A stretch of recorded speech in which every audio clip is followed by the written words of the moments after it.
everybody. So we are going to the conference launch, the concluding conference launch. Brianna and I are going to the launch. We're probably a little bit late. So it is gonna be here, right? Mm-hmm. Okay, so we are ready. So ciao. We'll talk to you later. I'll give you snippets of the luncheon. I'll tell them.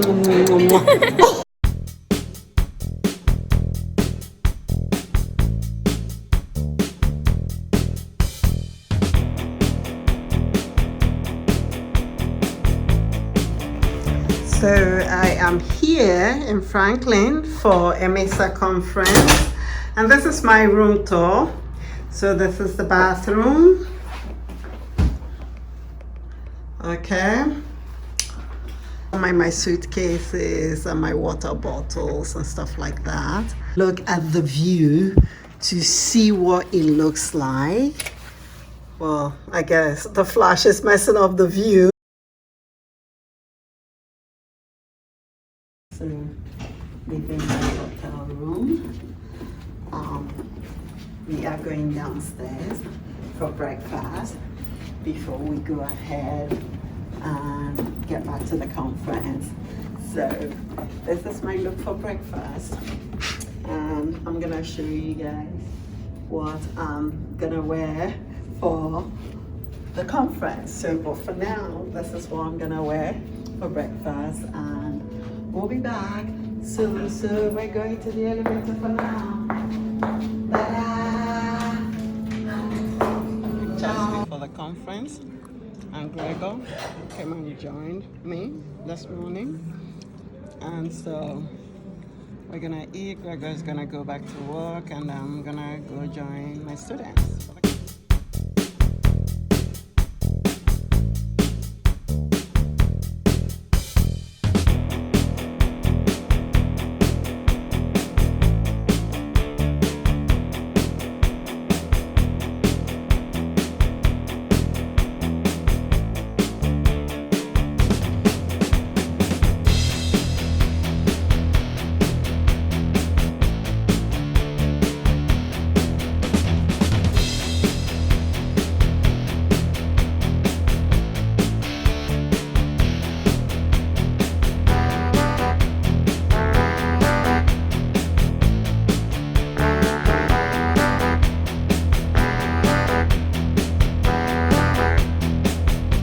A brief moment at the conference, so I decided to come downstairs to my room and take some pictures.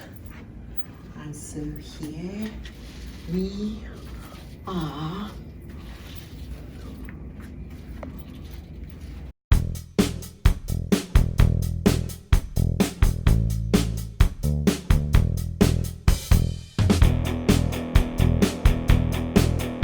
This is my casual look to listen to this talks. I'm gonna show you my look for the lunch, closing lunch later today. So come with me.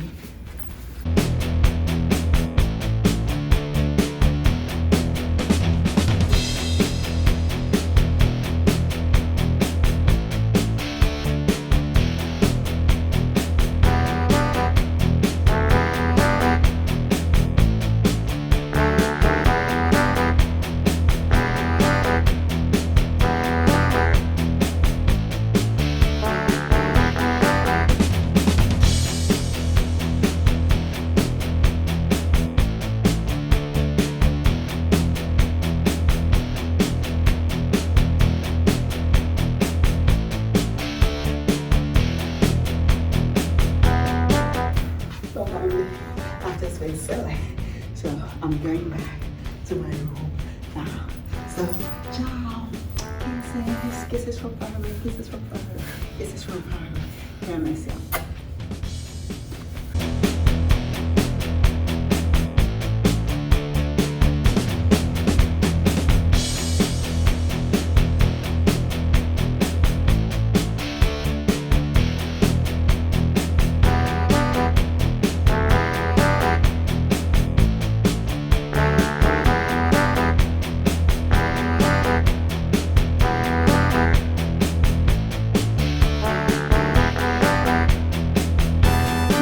and Dr. Oli Christian and Dr. Jennifer Adebanjo.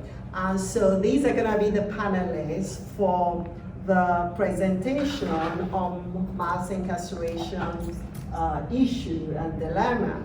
And so we are going to start off with Dr. Shelley Brown. She's going to talk a little bit about mass incarceration and what she's done. The rest of the panel will jump in and we'll have a general discussion, and members of the audience are invited to go ahead and ask their questions and share their thoughts with regards to the issue of mass incarceration and how we can go ahead and try to resolve the issue and sort of begin a trend of reducing the individuals that are incarcerated for offenses in USA.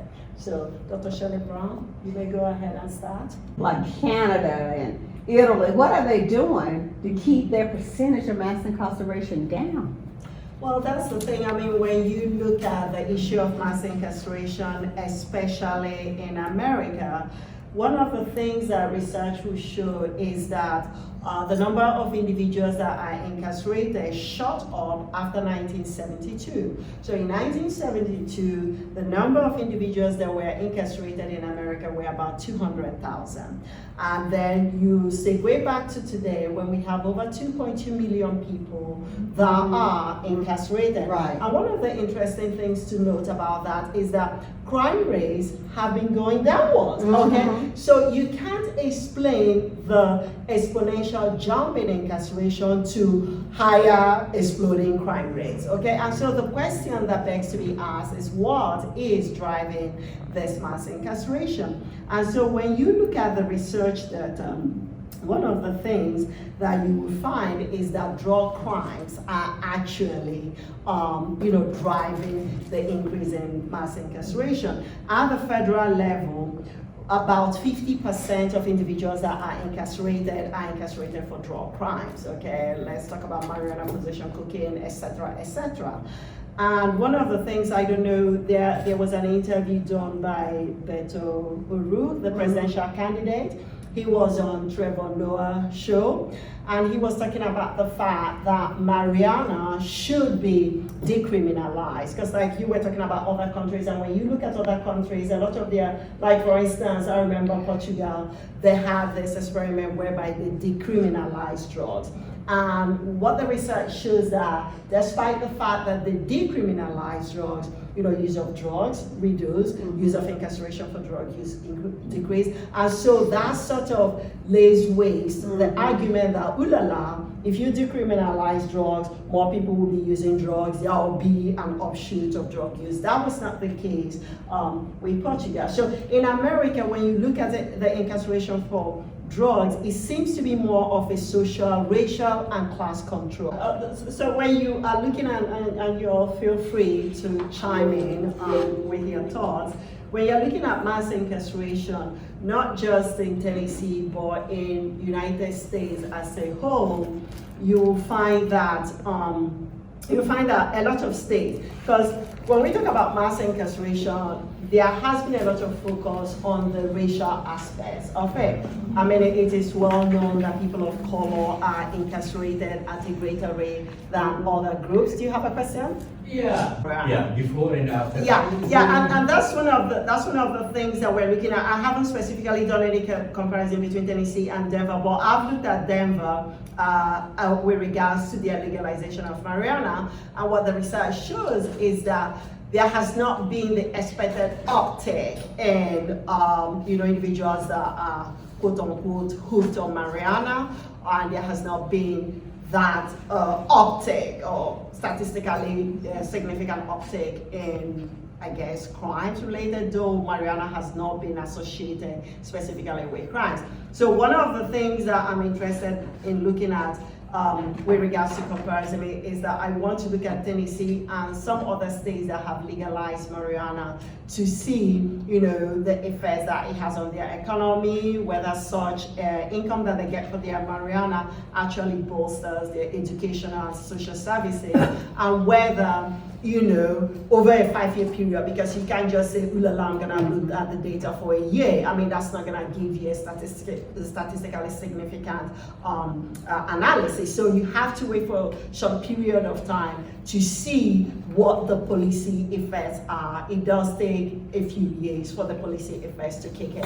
And where I'm thinking about the possibility of looking at that with my research students. But that is a thought, and I appreciate the suggestion. By the way, where I came from, marijuana is used. It's not illegal. Yeah. It even is encouraged by the church. Wow.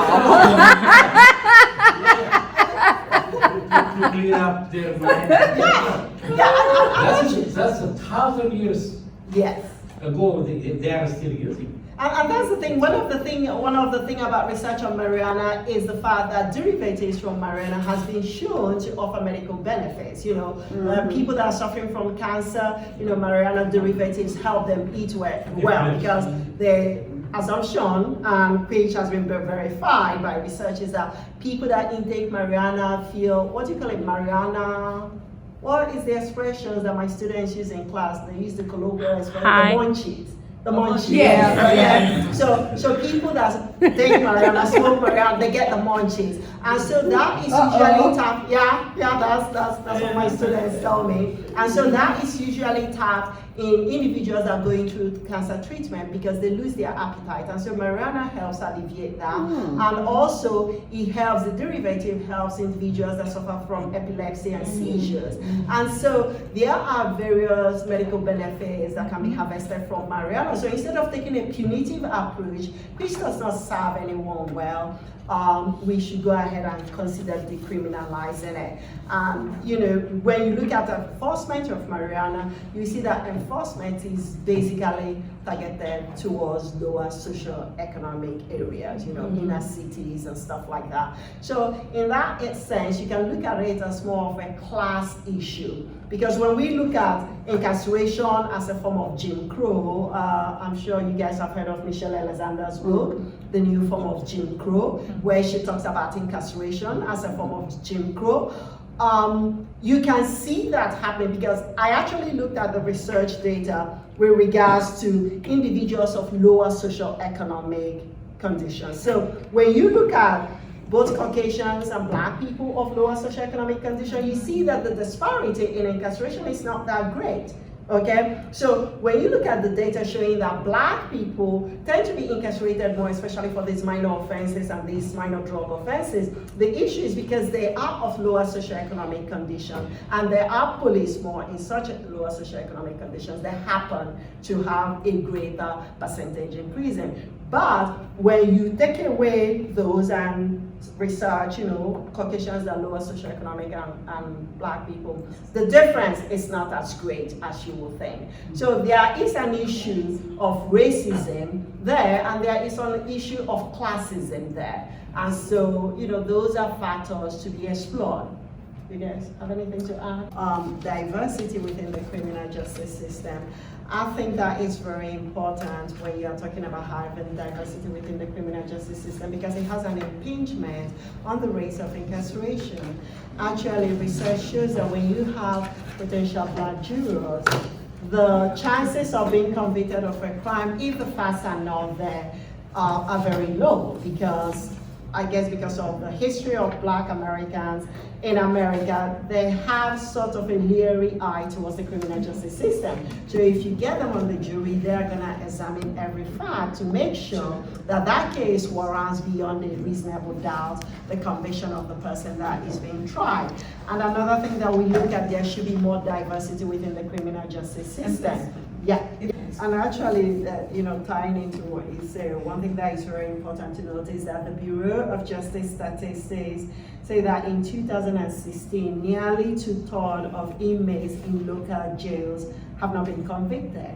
And so they are awaiting trial. So think about it for a moment, 2/3 are in jail. I mean, that is, if you look at it from the constitutional angle, that will surely be seen as against the Constitution. But of course, those individuals are not gonna file a case claiming the violation of their constitutional rights because, the Constitution says that they have a right to speedy trial. You can file a habeas corpus proceeding questioning the right to be detained. And so incarcerating 2/3 of individuals when they have not been convicted of a crime is against the very grain of our constitutional democracy.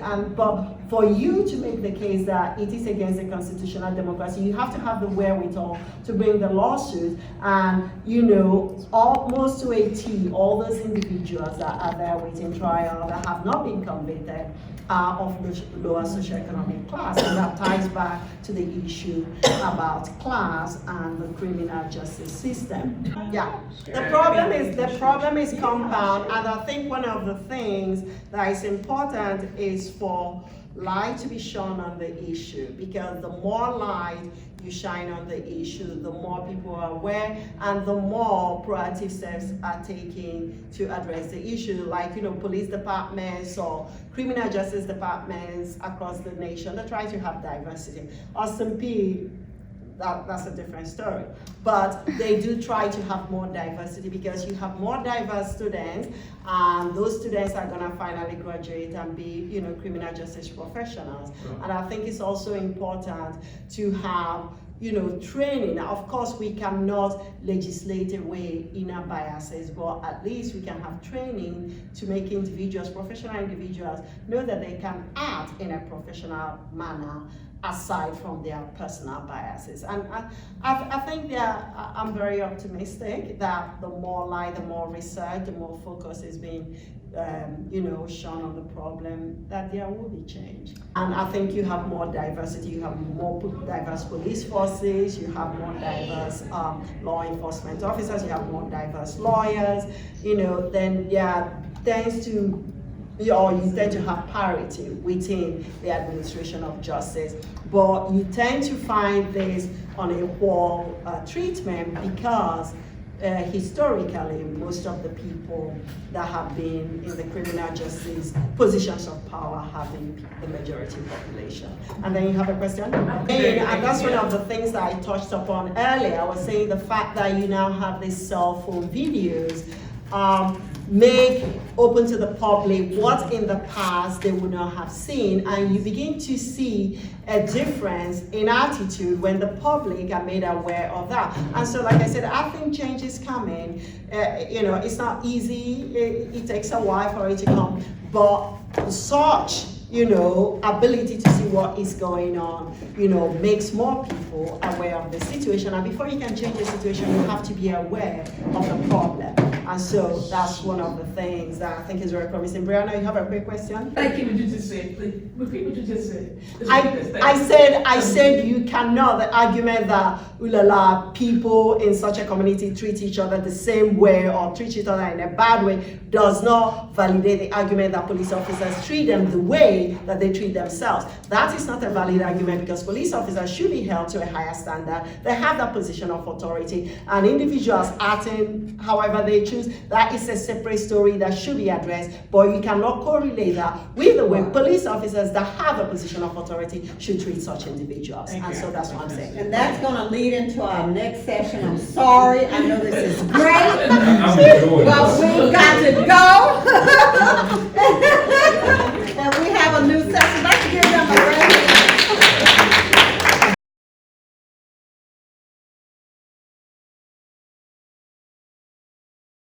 Okay.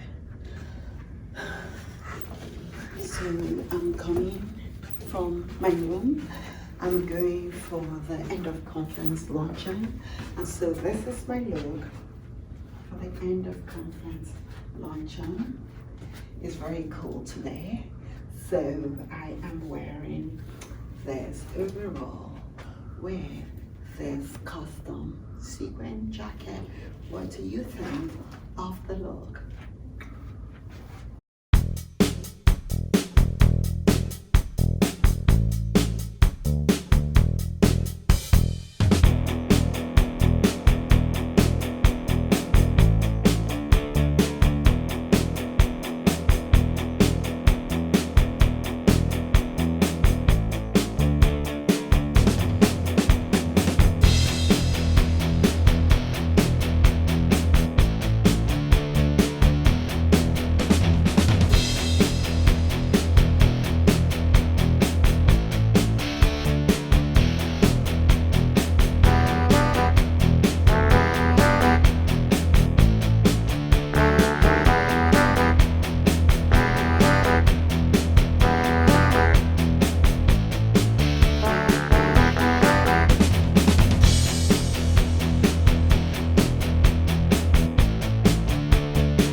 is Miss Kiana Otis.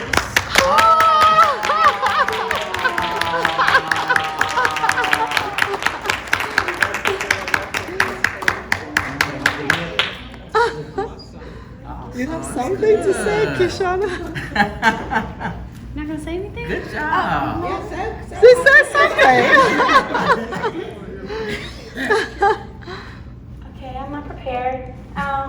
I just want to say thank you all for letting me to present. I've only been working on my research since September, so I really tried to get this together on short notice, and I really appreciate the opportunity.